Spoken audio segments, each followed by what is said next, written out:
So, I really liked Toy Story 4. I think the general consensus around social media is like, that was pretty good. It wasn't as good as Toy Story 3, but it was pretty good. I mean, except the people who are just like, I didn't like it at all. I actually don't agree with either of those. I think as far as comedy, it was funnier than Toy Story 3. I think it's the funniest one so far, and I don't think it's bad. I was virtually like no hype for it whatsoever. But then like a half hour in, I was like, oh, that's right, I love these characters. Like, I could just watch infinite episodic inconsequential sequels that are just like an adventure the characters are having because I love the characters. I'm sitting there in my theater seat like, yes, I'm down for this. This is a good time. And then the movie kept going. And I mean, actually, Toy Story 4 kind of ruined the whole series. I think everybody's unfounded fear was that Toy Story 4 would be that thing I was saying before where it's like an episodic, meaningless movie that they didn't have to make. And they were bitter about the idea of this harmless but inconsequential sequel because Toy Story 3 was the perfect ending, so I undermine that. But in hindsight, Toy Story 3 wasn't even the perfect ending to the series.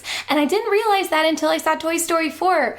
Thanks, Toy Story 4. Let me walk you through this. Oh, spoilers, by the way, for Toy Stories 1, 2, 3, and 4. Toy Story 4 opens with Woody kind of upset that he's no longer Bonnie's favorite toy. And not just not her favorite, but like she's not even pulling him out of the closet to play with most days. But he seems to be doing okay. Like later she has to pick 12 or so toys to take on vacation. He's one of the ones she picks. It's a little wishy-washy, especially since this whole not being the favorite complex was like the journey that Woody already had to take in Toy Story 1, and we thought he was bigger than that. Anyway, the rest of the movie deals with Woody reuniting with Bo Peep, who has decided to take on the life of being a lost toy, which basically means not belonging to any child, just striking out on her own, finding her own sources of happiness. Woody is forced to confront the idea of what he wants out of life and decide where he's going to derive his sense of purpose. A lot of people say the whole Toy Story series is a metaphor for parenthood, which it isn't really. If anything, the first movie is more about getting a sibling or a new person joining your friend group, which is good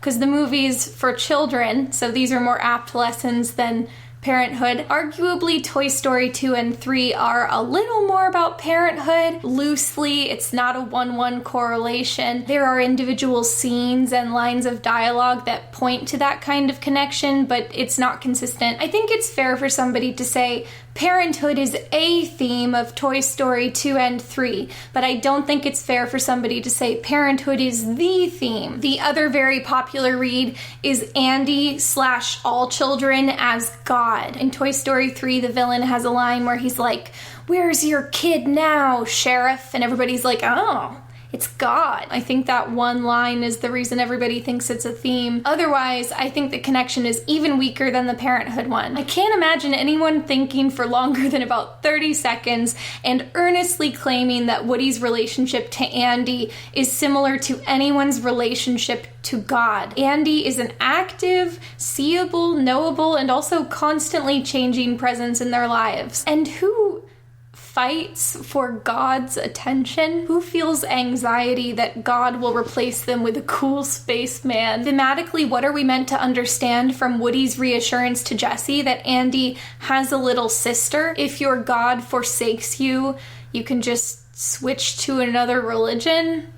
With a different, younger God? Ugh, it's messy. The last theme, I would imagine, is mortality and the acceptance of it. Let's put a pin in that one. So nobody was asking, but here's my read. Basically, the children that own the toys in Toy Story do not represent your parents or your children or your God. I don't believe that the children have a thing they're supposed to thematically be. They are not any specific thing. They are just a thing which gives toys a sense of purpose in service of a general theme about a fear of being abandoned or replaced. And then each film in the series reaches a different and sort of increasingly more mature conclusion about this. Toy Story 1 says, don't worry, you can't be replaced or abandoned. There is always room for more people in your family or community or friend group, and you provide something unique so you don't have to feel threatened by newcomers. Toy Story 2 says, don't worry, you might be replaced or abandoned, but not for a really long time. So in the meantime, you're in for a great ride. And then, by the time it happens, you'll have been able to make your peace with it. Probably. Toy Story 3 says, I have finally made my peace with the idea of being replaced or abandoned, and I will accept it gracefully. I mean, that's a bit of a bummer, right? But with that in mind, I actually feel like Toy Story 4's conclusion is a lot more uplifting. Toy Story 4 says, I was wrong to ever worry about being replaced or abandoned. That actually never mattered because people have more than one purpose in their entire lives. I can just find a new hobby. I mean, isn't that happier? Oh, what is that? Oh, it's that pin! That pin I put in mortality. Okay, so if the movies are about mortality, here's what they say. Toy Story 1 does not appear to say anything about mortality, but if it does, I guess it says, I will never die. Great, love it. Toy Story 2 says, maybe someday I will die, but not for like a really, really long time. So I'll make my peace with it when it's closer. The museum is immortality, I guess. It's living an unfulfilled but endless life. So the moral of Toy Story 2 is actually, do not become a vampire. Man, a vampire who looks and speaks like Woody would be a delight, though. Toy Story 3 says, I have accepted my own mortality. You even have that scene with all the characters going into the furnace and the part where they all accept their own mortality. But wait, they don't die. They get rescued. I mean, I get that they're rescued by a claw reaching down from the heavens, but what? The aliens are God? And I know we don't have to see the characters die to understand that they accepted their own mortality, but it still doesn't really work as a theme. I guess in the mortality read, the daycare is supposed to represent heaven, or purgatory, or some kind of afterlife. Well, no, the main cast of toys don't end up at the daycare, they end up at Bonnie's house. And Bonnie's house isn't understood to be a permanent state, so it's not really heaven, and it's kind of functionally the same as Andy's room.